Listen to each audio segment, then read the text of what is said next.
Дорогие друзья, канал «Домашняя кухня» с Аллой приветствует вас.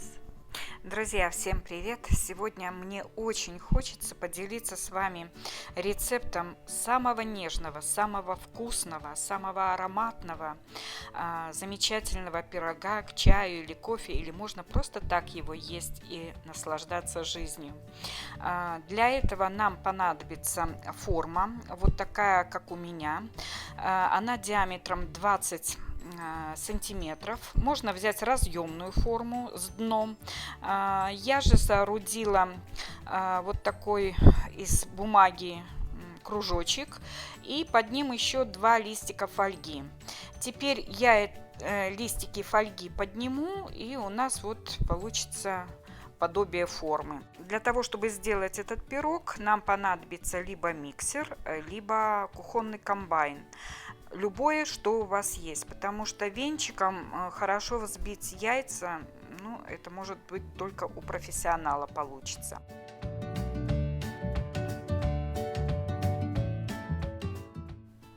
Для того, чтобы тесто не убежало, я подставляю вниз дно от формы большего диаметра. Так будет надежно. Друзья, в стакане для взбивания у меня находится 4 куриных яйца и щепотка соли.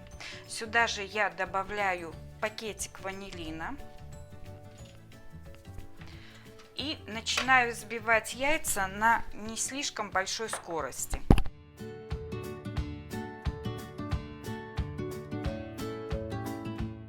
И теперь я добавляю сюда кружку сахара, это 200 грамм. Далее смесь я буду взбивать миксером на самой высокой скорости минут 5-7, не меньше, до образования устойчивой пены.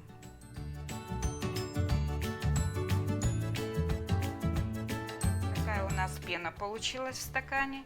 Теперь я добавляю сюда 100 мл растительного масла без запаха, 200 мл сметаны.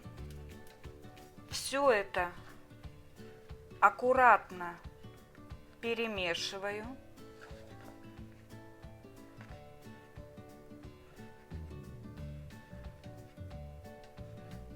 Перемешивать достаточно. Чем больше мы перемешиваем, тем больше удаляется пузырьков с теста. И отставляем в стороночку. А теперь в отдельную емкость я взвесила и просеяла 200 грамм муки. Сюда же добавлю чайную ложку разрыхлителя. Вот прям чайная ложка с горкой. Теперь руками просто перемешиваю разрыхлитель с мукой.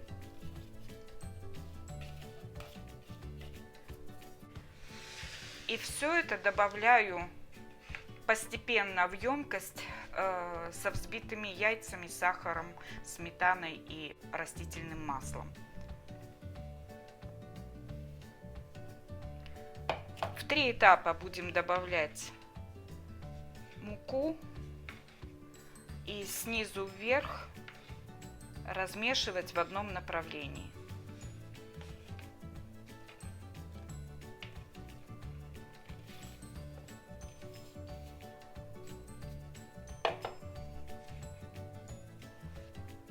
Опять-таки напоминаю, долго мешать не надо, потому что удаляем пузырьки воздуха из теста.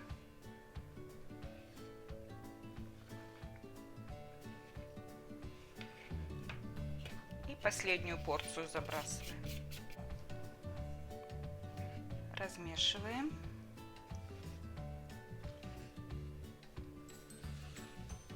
Не забываем про края миски, зачищаем их.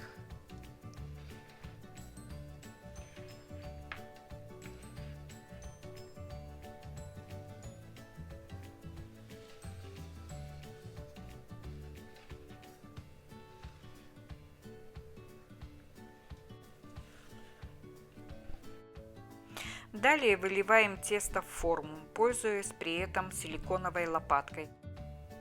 Этой же лопаткой я разровняю поверхность теста. И еще хочу обратить ваше внимание, к этому моменту должна быть нагрета духовка до 160 градусов.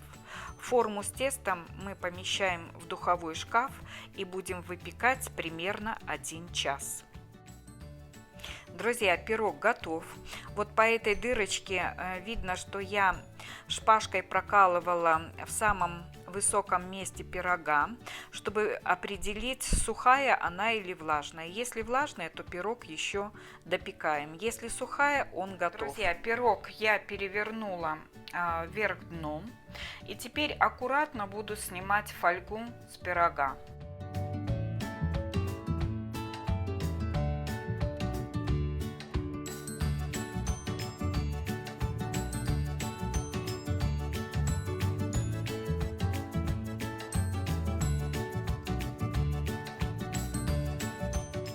Теперь осталось снять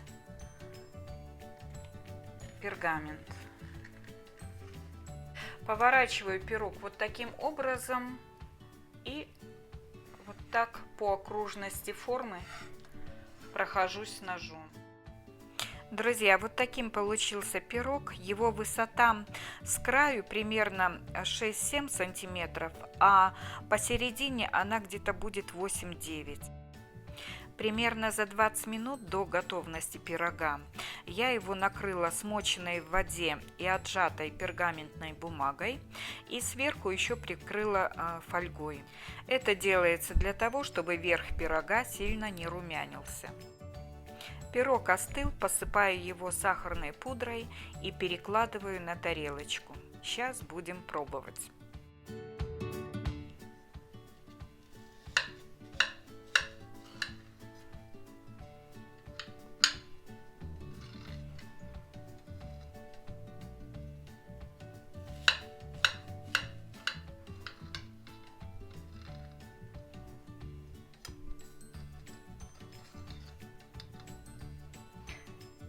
Легкий, как облачко. Друзья, смотрите, какая красота. Ну вот и наш красавец. Вкусный, ароматный, ванильный, нежный. Я не знаю еще, какие эпитеты можно сказать в честь этого пирога, но это очень вкусно. Попробуйте. Ну а я, как всегда, всем говорю, до новых вкусных встреч. Подписывайтесь на мой канал, ставьте лайки, пишите комментарии. Всем пока-пока.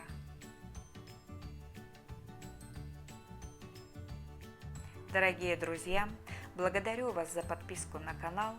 Всем вам желаю здоровья и успехов.